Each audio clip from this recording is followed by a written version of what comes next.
Kristiyano. No? Napakasimpleng salita, pero madaming mga Kristiyano ang nagkakamali ng pangunawa po dito. Ulitin ko, madami nagsasabi na ang Kristiyano ay nakakulong lamang. Ang Kristiyano ay hindi ang bawal ng ganito, bawal ng ganito, bawal. Di po ba? At yun din yung tingin ko sa aking sarili, bakit ganyan? Ang hirap pala maging Kristiyano.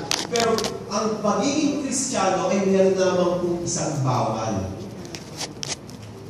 At ito ay ang kasalanan. No? Ngayon, titingnan po natin na yung sinasabi ng mundo sa isang Kristiyano ay kabaligtaran sa sinasabi ng Biblia. No, sinasabi ng mundo na ang pagiging Kristiyano ay ikaw ay kinukulong mo ang iyong sarili. Kaya tingin sa mga Kristiyano, sa mga born again, sinasabi dito, pangit yan. Mga KJ yan. Yung killjoy yan. Ako. Diba? Minsan kung nasabi ko, ikaw ay Kristiyano, agad ang unang tingin ako. Huwag na tayo pumunta yan. Bakit? Walang inuman din sa birthday na yan. Minsan mararamdaman po natin yan. No, maging yung, lalo na yung una natin mga yung pagtanggap bilang Panginoon at pagligtas sa ating Panginoong Jesucristo. Pag uwi natin sa bahay, may malaking pagbabago syempre sa ating buhay. No? Nalangit ka na ito na at ang tingin sa iyo ng mga kamag-anak mo, bakit ka ganyan? Ano nangyari sa iyo? Sakit ka ba?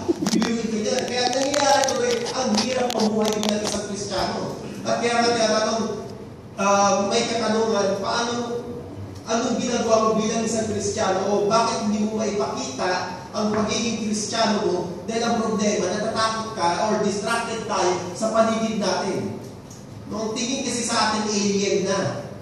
May pagbabago sa ating buhay. Sabi, ibang-iba na to. No? Sa pananamit, nagbago na sa pananalita, wala nang mura. No, yung gawa na pagdating ng Sunday o pagdating ng gawain, talagang yung agresibo no, sa salita ng Panginoon. Bakit ganito nagbabago to? Ayoko na yan. Bakit na naging kaibigan yan? Kaya tinutuloy sa mga parang hirap din maging Kristiyano. Pero dito, muli sa ating binasa, pinapakita dito na ang isang Kristiyano ay malaya. Kaya nga pinamagkatan natin ang ating titulo, ang tunay na kalayaan.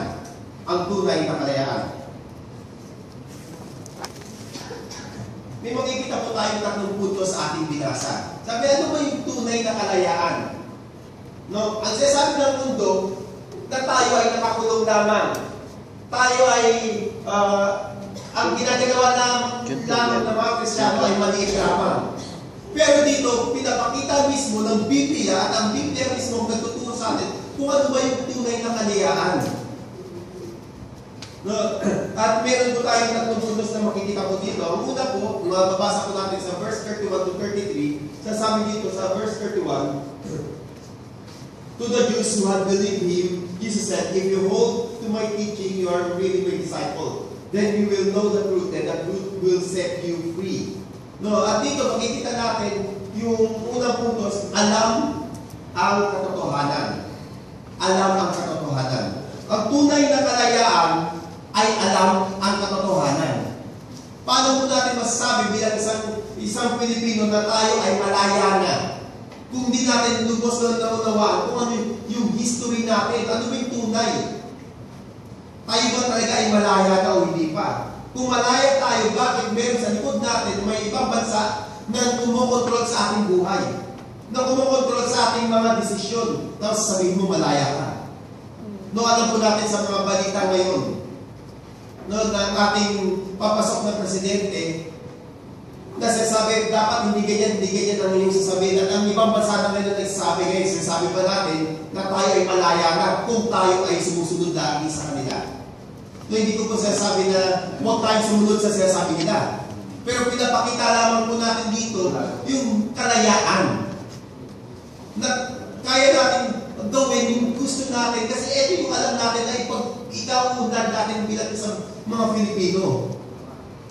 For example po, meron po sa ating scientist na gawa na instead na gasolina, tubig lamang ang gagamitin. Alam niyo po yan? Alam mo, alam yan, nang high school ako, ipinakita yan. Alam niyo kung bakit hindi po ibinigay ng ating presidente? Bakit hindi pinagamit yung sasakyan na yan, yung tubig? Alam mo kung bakit? Kasi ang matataas ng mga kumpanya tulad ng Petro, ng Shell, o mga gasolina, magagalit sa Pilipinas. Siyempre, paano sila kikita? Kaya sabi, hindi pwede. Ngayon, alam niyo po ba na ibang bansa na ngayon ang nag-ano yan?